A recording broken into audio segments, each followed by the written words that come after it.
My name's JT Lindquist. I'll be Hazmat Operations Officer on this incident. I'm going to give you a quick rundown of our incident status and our overall objectives, and then as we go through each part of the briefing, I'll let each of our team leaders introduce themselves as well.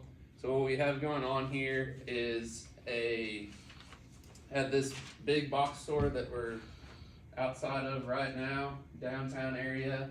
It's been a busy day for shopping. We had a forklift driver doing some inventory, toppled over several racks of storage at the east end of the building over here.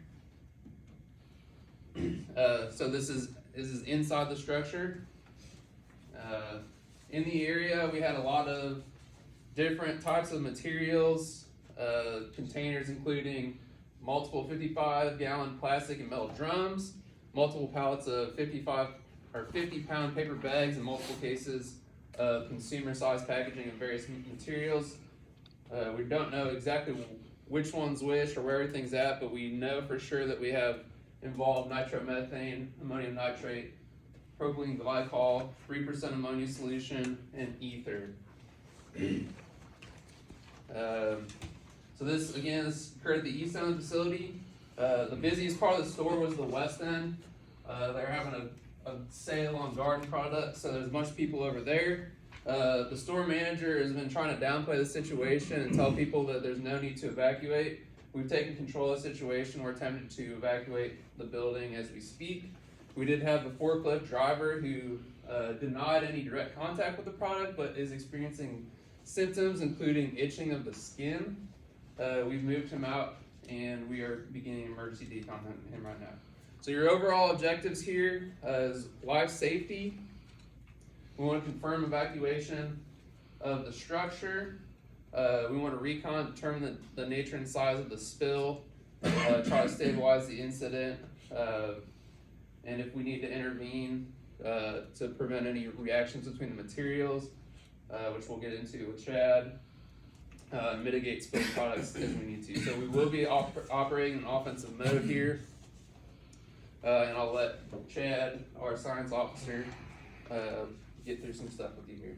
Good morning, Chad Boger, I'm Science Officer. So the first chemical we're going to talk about is nitromethane. Obviously, there's the chemical properties.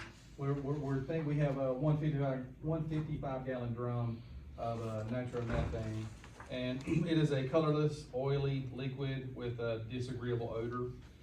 If you come in contact with it, it will irritate your eyes. You'll have respiratory symptoms, convulsions, and quite possibly long-term liver damage.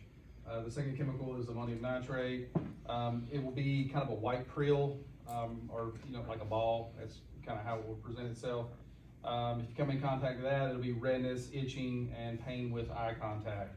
The third chemical is propylene glycol, and it is a clear, odorless, syrupy liquid. If you come in contact with that, it'll irritate the eye, skin, nose, throat, cause nausea, vomiting, abdominal pain, dizziness.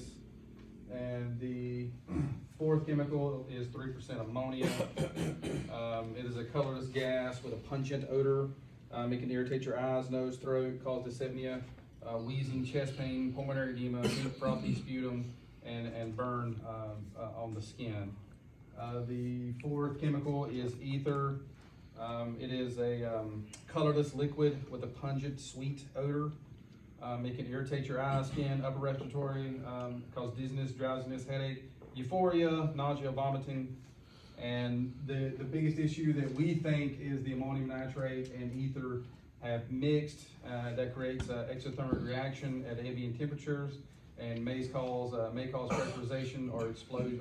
It may be explosive. It is corrosive and toxic. The gases produced are nitrogen oxide, which is toxic and could create nitrogen dioxide.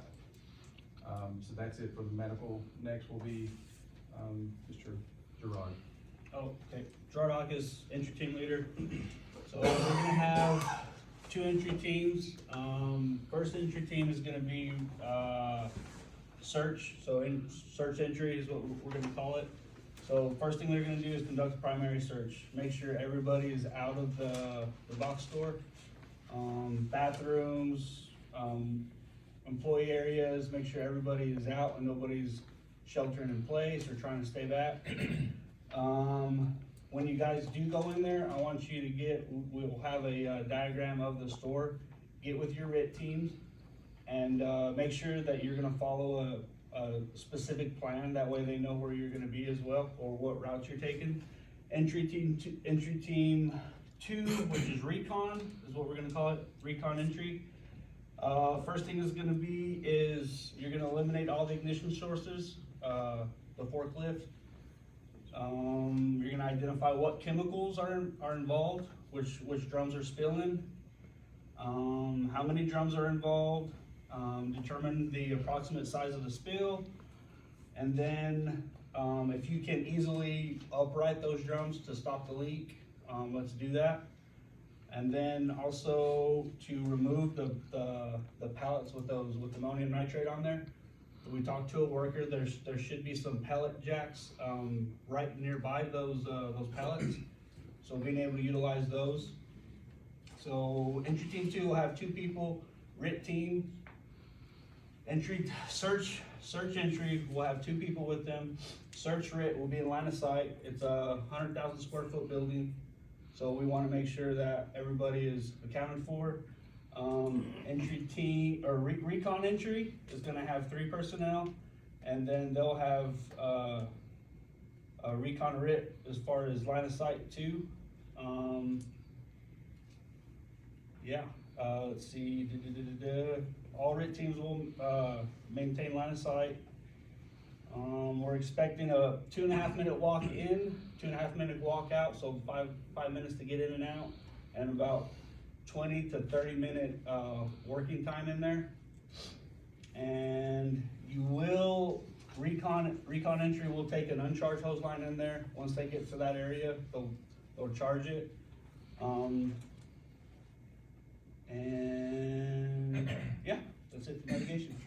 Sorry, I didn't qualify. So the current temperature is 68 degrees on the inside of the structure, 72 outside with 50% humidity. You will be making entry in bunker breathing with the SCBA breathing air.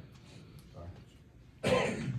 Mike Hartwig, your resource officer for this event. So we've already allocated the engines and ambulances, all the decon supplies and equipment. We've got all that inventoried onto here. We've also been working on overpack drums and overpack containers. So in the event we have multiple things that are leaking that we need to overpack, we'll have those on scene ready for kind of phase 2 or the next deployment of resources interiorly. We do have a fuel truck on standby, so that way if we need fuel and this thing escalates down and we need more resources there. And then the final thing, we've got a couple city buses that we brought in, just everybody that we've evacuated out, just to do a quick overview to make sure everybody's good, have somewhere for them to be out of the elements in a safe place as they get evaluated by the ambulances on scene. So I just ask if you need a resource or if there's something that you utilize that is gonna need replacement or calibrated, fixed, cleaned down the road, that you fill out the paperwork and make sure you get submitted in for resources. John, I'm the medical team leader. First thing I'd like to address is it's a nice day outside, currently 72 degrees, possibility of low 80s, sunny. Let's make sure that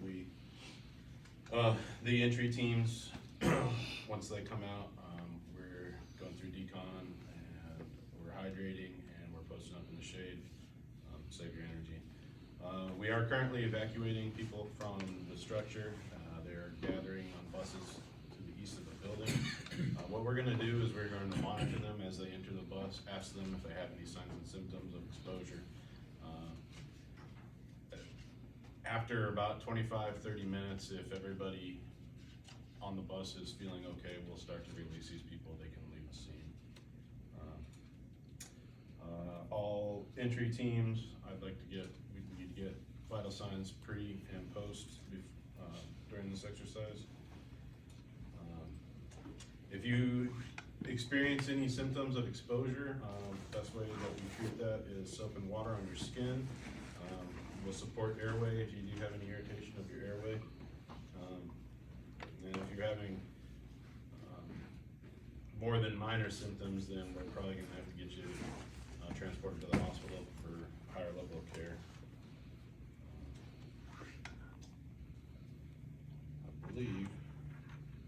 That's all I have. Alright, my name's Brian Prophet, I'm a decon lead. So technical decon will be, on the west side of engine 1, on the southwest corner of the structure. It'll be marked with yellow strobe lights. Decon will be wearing bunkers and SCBAs, and we'll be using a 2-pool system with soap and water.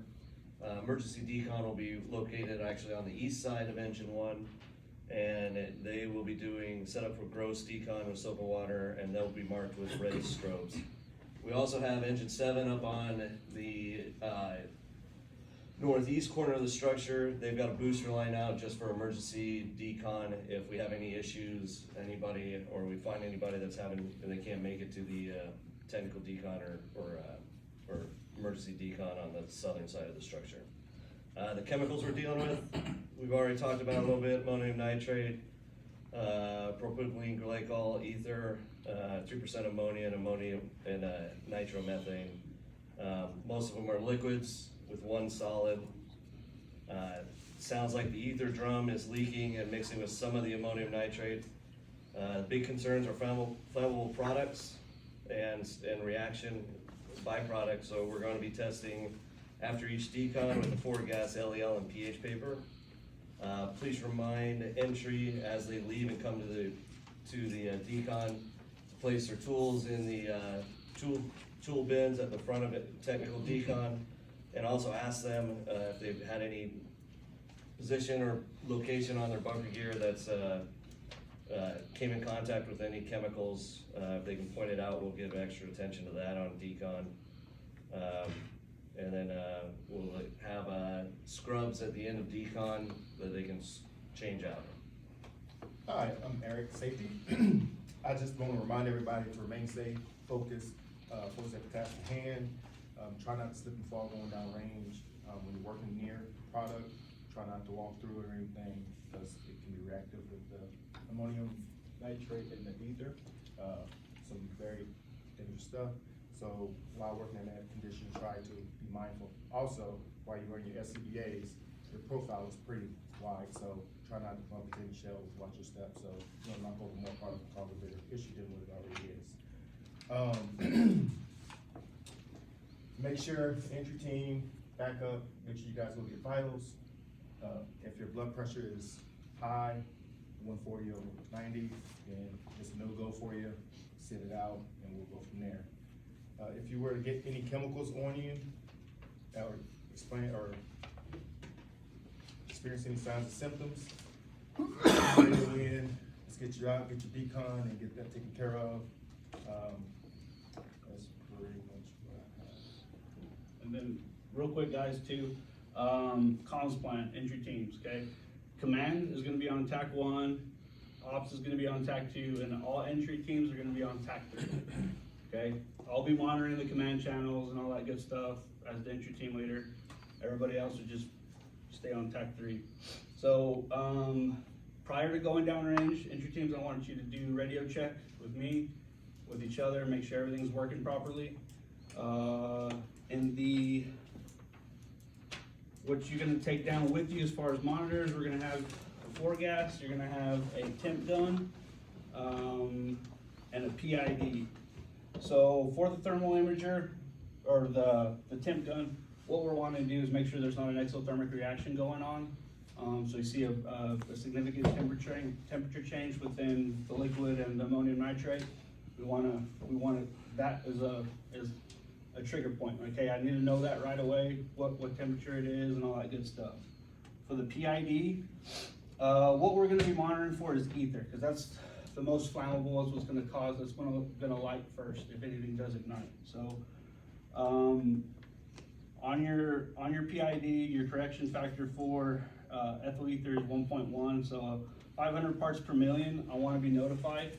Okay, and that's part of why we're sending 3 guys. 1 guy is going to be monitoring the entire time, while the 2 guys are fixing leaks, moving the pallet jacks, all that stuff. So we have 1 guy continuously monitoring.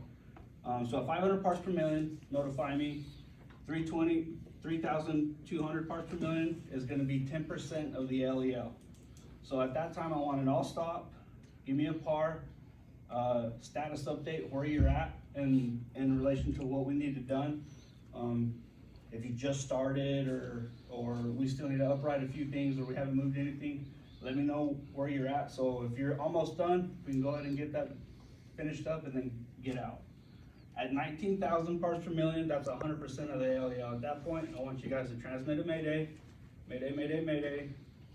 We're at 100% of the LEL, we're exiting the building, all that good stuff. So just remember, your Mayday protocols, it's who's calling a Mayday, what happened, what you need, what are you planning on doing, what your general location is, and your PSI, what your current PSI is.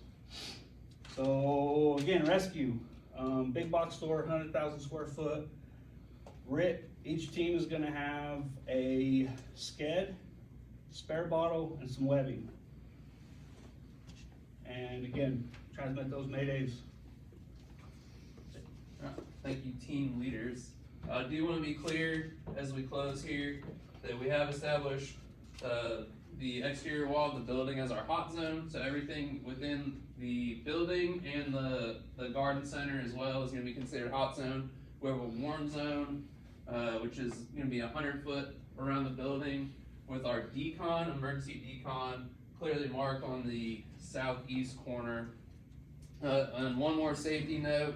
While we did get some information on the products coming out of the building, we're not sure still on the structural integrity of the shelving that fell over. So for our entry team, just be careful, keep an eye out and make sure that you're not moving yourself into any unsafe spots under like a teetering shelf or anything. So other than that, does anybody else have anything you want to add? Do you understand what your objectives are? Yeah, I do. Do you understand? All right, thank you, entry team. Does anyone have any additional questions?